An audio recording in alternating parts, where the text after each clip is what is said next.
got me started because I thought to myself, you know what, I could do this. You know, I could tell stories that, you know, I think other young ladies, you know, would like to read. And so I spent most of my elementary school days just reading. And once I got to middle school, you know, I had a teacher that basically had us do this assignment. And she's like, you have a choice. You can either write about, you know, a famous person, or you can, you know, write your own story.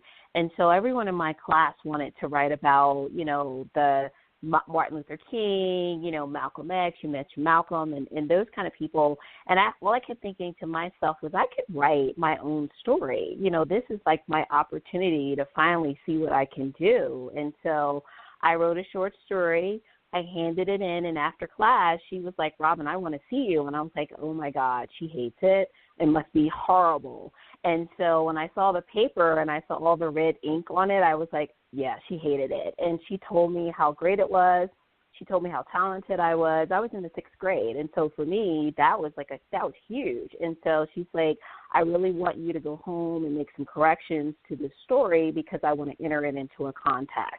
And so that's what started for me knowing that I actually had the talent because she was actually able to nurture that and tell me what I needed to do to, you know, kind of develop the characters more, develop the story more. And once I turned it in, you know, and made all the changes, I actually won. And so after that, I was like, maybe this writing thing is something I really want to do. And the following year is when I wrote the soap opera. And so I literally would take, you know, all my friends and put them in these soap opera settings. I would let them pick whoever they wanted as a husband. Most of them picked someone famous at the time.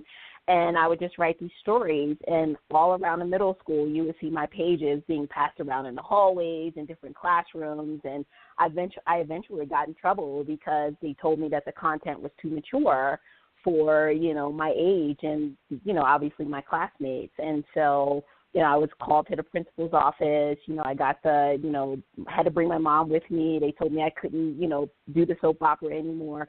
But they didn't want to, you know, squelch my talent. So they were just like, let us put you in this English class that is going to help nurture that even further. And so, you know, once I got into that class and that teacher helped me out even more than, you know, my 6th grade teacher, then I decided that that's what I wanted to be. So that's pretty much how those roots were planted for me. Oh, wow. That sounds really fascinating and everything. So just out of curiosity, do you remember who some of these famous people of that time were that your classmates wanted to be in these soap operas? You want me to give away my age by telling you who these people were? Okay, so like Michael Jackson, you know, everybody wanted to be with, you know, Michael Jackson because they love Michael Jackson. They love, even some of them like Randy Jackson, believe it or not. There was that kid that was in the commercials, the little, Rodney Allen Rippey. So, yeah, I'm really giving away my age. So, and then there were some people that like Tom Selleck and like Gregory Harrison that was in that TV show Trapper John. And so it was just a mixture of everyone you could think of that was popular back then, like Todd Bridges from Different Strokes and, you know, other like black actors that were young, you know, back then. So it was an interesting mix because my friends just liked all different types. And so it's like music, movies, TV, everything you can think of. Well, I can't talk about age because, like I said, I kind of gave away my age when I mentioned some of the things that I've mentioned on the show before. But I am 56 and heading toward that 60 mark and everything. But I do remember folks even in that age being into the Jacksons and everything because I remember when we lived in Greensboro, a town in North Carolina. I live in Durham now, but I remember one of our neighbors had a serious crush on Michael during the Jackson 5 era and swore up and down that this was going to be her husband whenever she became an adult lady. So she was probably even younger than you were when you're talking about being in the 6th grade. I'm thinking she was probably like maybe somewhere around 8, 9, maybe 10 at the oldest, and she was swearing up and down that as soon as she got older, she was going to go find Michael and that they were going to be like this wonderful Hollywood kind of marriage, and that they would be just together and That did not happen because I know Michael married other people before he passed away, and I don't even know what happened to that particular young lady. I'd have to dig through deep memories to try to even remember her name, along with some of my other Greensboro neighbors. So I definitely can relate to having that imagination and wanting to do that and everything. Because one of the other things that I remember doing as a youngster, maybe this was even as a young man, like in the 20s, maybe even 30s, was writing a short story that was basically a mystery. Because I know that's part of what you write now. You write mysteries. Yes. So I have two questions and everything. Was one, how you got attached to mysteries. But before I get to that, I was going to say that I remember writing this short story where it was a mystery, but the main character was Charles A. Chester. And Charles A. Chester was doing all kinds of things that probably the character should not have been able to get away with. But at the end, the punchline was that if you type in Charles A. Chester and you put the letters together in a certain way, it becomes character. So that is why Charles A. Chester was able to get away with a lot more than he probably could have in real life, because that was kind of the fun in the story, was that Charles A. Chester was able to do this because he was only a character. Right. Got it. Well, Go ahead. So as a little girl, my mom was a huge book reader, and so a lot of the books that she owned were horror books. So horror, and there were a lot of mystery also. But my favorite author, and it's still my favorite author, is Stephen King. And so as a little girl, I was told I was too young to read these books, but it didn't matter to me, because every time my mom was at work, I would sneak and read, the Stephen King books. And so growing up, I loved that piece of it. I loved the horror piece of it, but I never thought I could really get to that point that he was at. And so for me, I'm like, I need to work my way up to that. And so I think for me, it's like, let's do the mystery piece first and then work your way up to horror, because eventually I want to write a horror book. And so I'm thinking book number 3 is going to be my horror book, and that's going to be my, me diving into that world, that different genre. But until then, I think mystery is helping me kind of make my way up to that. Wow. And did you have a particular Stephen King novel that you really enjoyed? And did your mom have any interest in writing, or was she just an avid reader, or was she like a teacher? What got her into, you said part of it was your background in becoming such an avid reader, was your mom was an avid reader. So I was just wondering, was she just a big fan of mysteries, or what exactly got her into being a fan of these kind of books? My mom was a writer, but she never did anything with it. Once she passed away, I found some journals that she had written. So I had no clue that she did any kind of writing until after she passed away. And so, that's probably where I got it from. But, I do know that that's all she did was read in her spare time. She had, shelves just full of books. And a lot of times she would give those books away, but certain ones she would keep, which is how I got to read pretty much all the Stephen King books, because she would keep all the Stephen King books. And my favorite one is It. And it was like the biggest book I had ever seen. I thought it was like, wow, this is like the Bible. And for me, I'm like, if you could read this book, you are like the best reader ever. And this is what I thought as a little girl, because that book was so huge.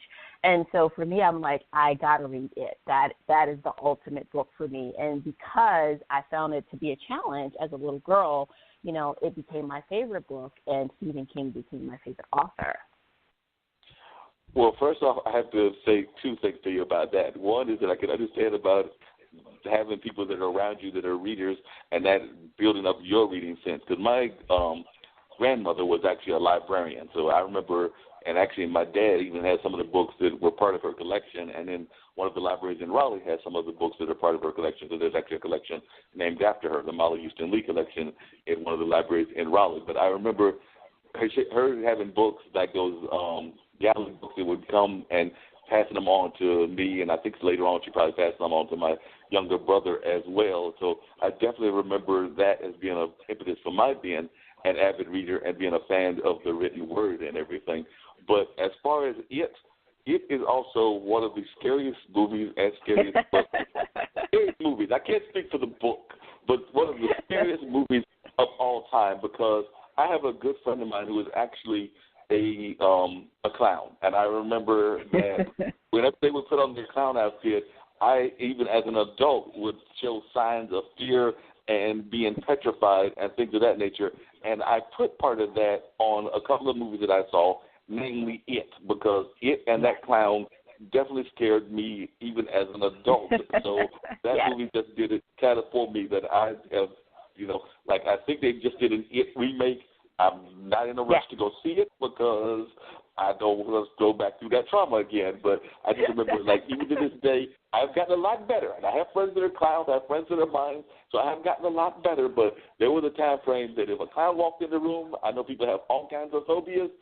Clowns was mine, and I personally blame It for that. Christine, not as big of a deal. How many killer cars are there going to actually be? And I don't drive anyway. I do the bad fancy thing, but still, whenever I'm traveling with other people, killer cars aren't that real. Carrie, kind of scary, particularly the last scene with the prom scene and everything. But I'm way past my high school years, so not as worried about that Stephen King one. But it still has some impact on me, even as a 56-year-old person. That's what you wanted.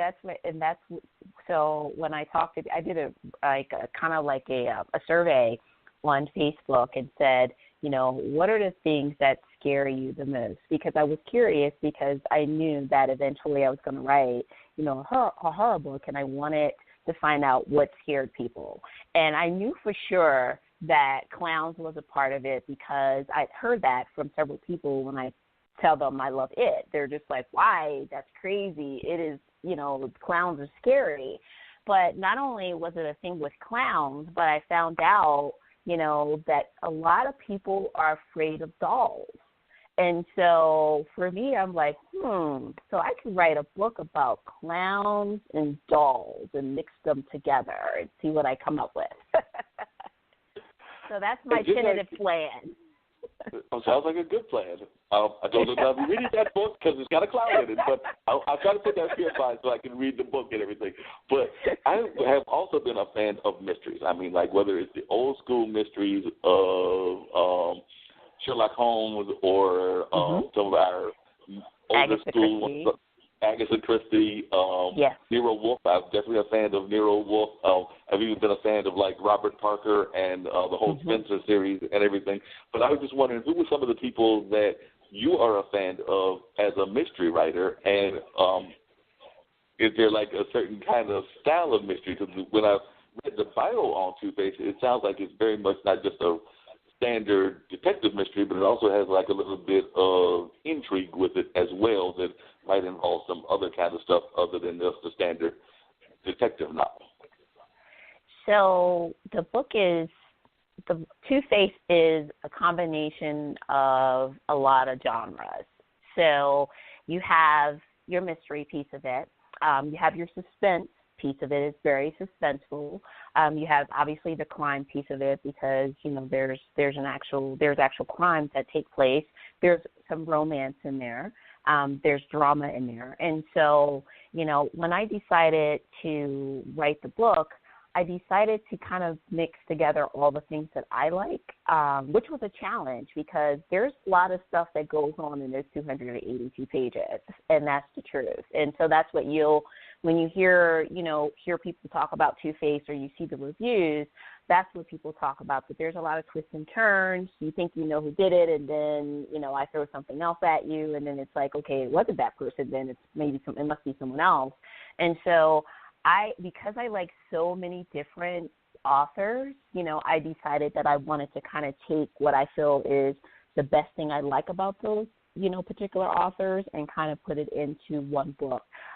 One of my favorite authors, and not a lot of people have heard of this woman, her name is Sandra Brown.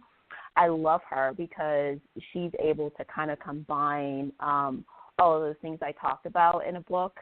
I also like Nora Roberts, same thing. I like James Patterson. I could spend an entire hour just naming all the people, all the authors that I like and the reasons why I like them. And so I decided, and also in my book there's a bit of paranormal in there also. And so for me, it's like I like all of these different things. I don't want to just do one thing, so I wanted to be able to kind of combine, all